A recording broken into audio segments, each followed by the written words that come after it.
I made this exact video this time last year, and I followed what I said in that video then, and I'm taking my own advice now, so I know this works. And the concept is to start before you start. So we're coming up to New Year, you've probably set some goals and resolutions, and you're going to start on the 1st of the month and the 1st of January, and this happens throughout the year as well. You say, oh, I'll start my diet Monday, or I'll start saving next month, whatever it is. And I'm telling you to start now. You've got 3 more days before the new year, and it's easy to say I've got a load of food left over from Christmas, so I'll just eat that and then I'll start Monday, and I'll start on the 1st. But you're gonna fire off a load of dopamine by eating that stuff, whatever it happens to be, and you're gonna make it very hard for yourself, and you're gonna fail. You're going to fail anyway, so this is something you need to know. Whatever you do, whether you start before you start or you start on the 1st of the month or the 1st of the year, you're still going to fail, and that's going to be difficult. But if you start now and you fail tomorrow and then you start again the next day, you've already failed 3 times before the new year, and you'll realize that obviously failure is a part of success and that it doesn't matter. So I've done this with spirituality, because speaking to the priests that are on the RCIA course that I'm on, they made it sound like until I'm baptized, I'm not baptized, I'm becoming a Catholic, until I'm baptized, the sacraments don't really work, and you know, things like that. So I kind of took that as an excuse to be degenerate until I'm baptized, which is about 6 months, and 6 months of degeneracy is not going to do anything for my soul. So then the next week when we had our course, they was talking about intentions, and because God is all seeing and time is irrelevant, like there's no time with God, whether I'm baptized or not, it's my intentions for those 6 months. So that's like a weird example, but whenever I do this, whenever I say to myself I'll start on Monday, I'll start being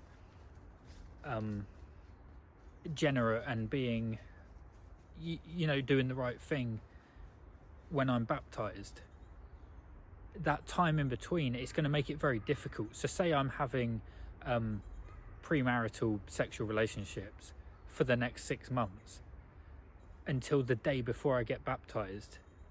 It's not like the next day is going to be really easy to not carry on doing that. So if I stop doing that in the meantime, it will make it easier. So with whatever you're trying to change, and diet is a good one because that's, a lot of people set that as an intention, you're going to make it a lot easier for yourself if you start now. So that's my advice. I did this a year ago. I started putting things in place, and I kind of do it the week or the days between Christmas and New Year.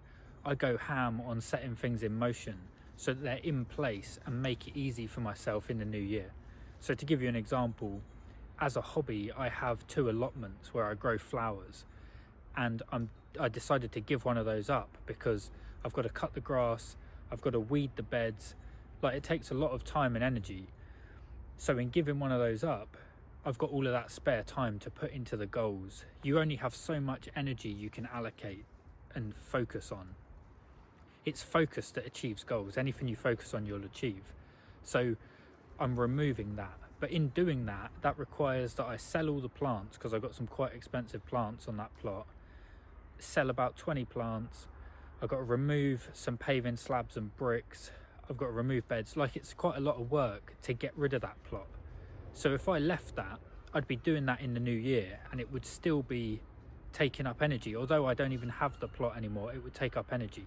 So I spent the last week selling all the plants, removing all of the beds, and doing what I have to do.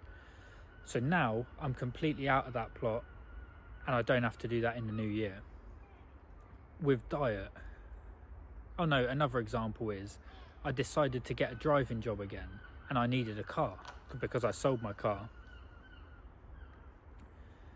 And it takes quite a bit of energy to buy a car, clean it, insure it, tax it. You know, there's quite a bit involved. But once you've done it, you're done for a year. So I got the car, and that's ready to go. There's other examples, including food. rather than wait until the new year and coming up with what diet I'm going to eat, I've been eating consistently since this time last year, healthy food, and I've got a freezer full of grass-fed ground beef ready to go. So it's the transition between now and achieving your goals shouldn't be some start point, because the start point is only where you start failing.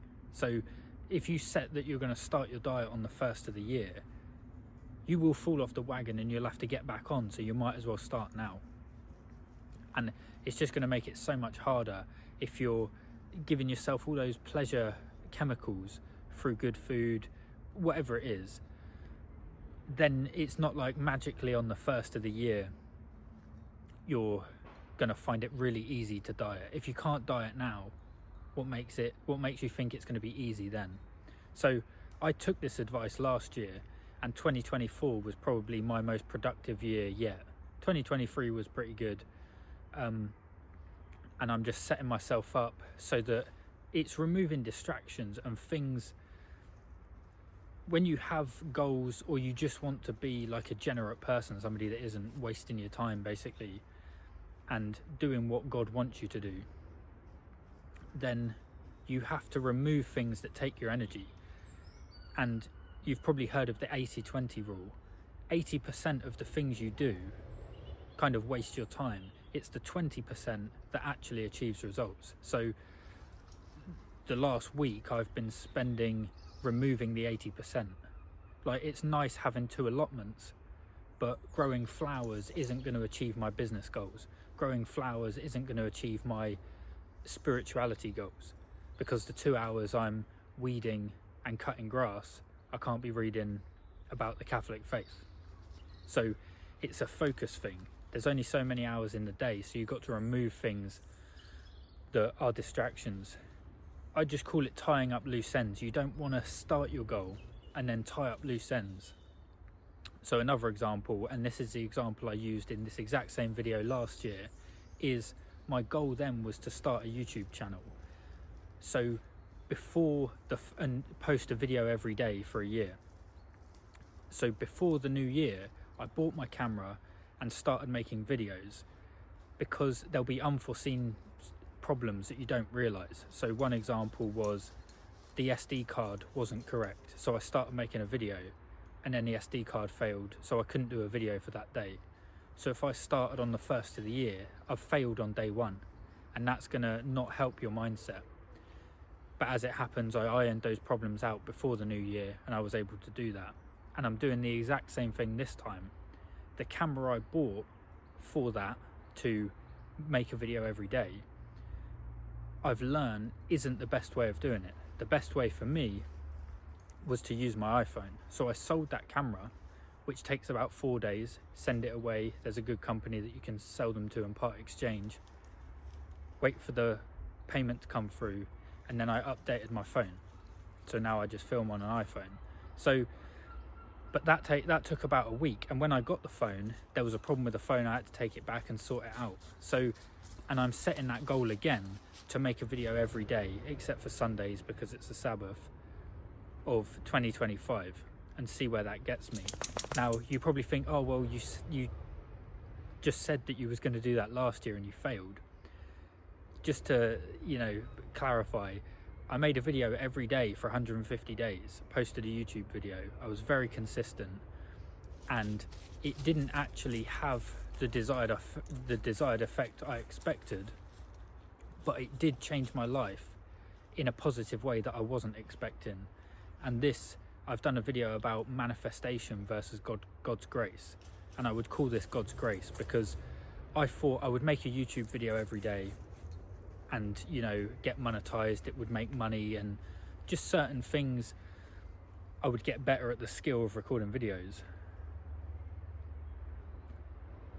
And the YouTube channel did quite well, and it was very positive, and I enjoyed doing the videos. But in doing that, I wasn't seeing the success I expected, but I did see an opportunity to make TikTok videos. And I started a TikTok account, and that blew up. That went crazy. It's very strange because it wasn't, I just make burgers. I'm not going to tell you the name of the channel, but you might be able to find it. and I think I've got like 200,000 followers on TikTok, and that makes good money. That makes the sort of money I was expecting to be able to make through YouTube, because you see what people are earning. Totally didn't expect that, but that's God's grace. That's God's plan. My plan was to be a YouTuber, but as it happens, I'm a TikToker. So, but I've learned a lot of lessons, and it was only through doing the YouTube that I saw the opportunity on TikTok. And now, I've always, since YouTube came out, I wanted to be a YouTuber, because I was always into the like cameras and photography, but I didn't have the confidence to get in front of the camera. And now I do have the confidence, and I just haven't been able to make YouTube work yet, but I'm just going to do it consistently. And the same thing might happen. I set the goal of being a successful YouTuber, but God's probably got a different plan, and another opportunity will open up. So that's my advice. Start before you start. You've got 3 days before the new year. Whatever it is you're trying to do, fail miserably at it, but try. It's the intention that matters, because whenever I've done this, like when the priest said, oh, until you're baptized, the sacraments don't really work and things like that, I felt like, oh, so it's pointless. I might as well just sleep around and do what I want, be degenerate until I'm baptized. But when it's like your conscience, you shouldn't be doing that, and I think that makes it harder when it comes time to stop doing it. The demons are gonna, they've got more of a grip on you. So start now, implement whatever it is you're trying to change. Even if you've got a load of food, this is a method I've used to lose weight. Even if you've got a load of Christmas food, eat loads of Christmas food, that's fine, but also eat a load of healthy food. And in my opinion, beef is the healthiest food you can eat. So I would eat chocolate cake, but also eat some beef or a steak, because at least you're doing something. You're not just straight up eating chocolate cake. And that amount of fat and protein can it helps level out insulin and stuff like that. So start before you start. And you're probably not going to. You're probably going to go, no, I'll start on the 1st, but I think that's a mistake. Hope that helps. See you in the next one.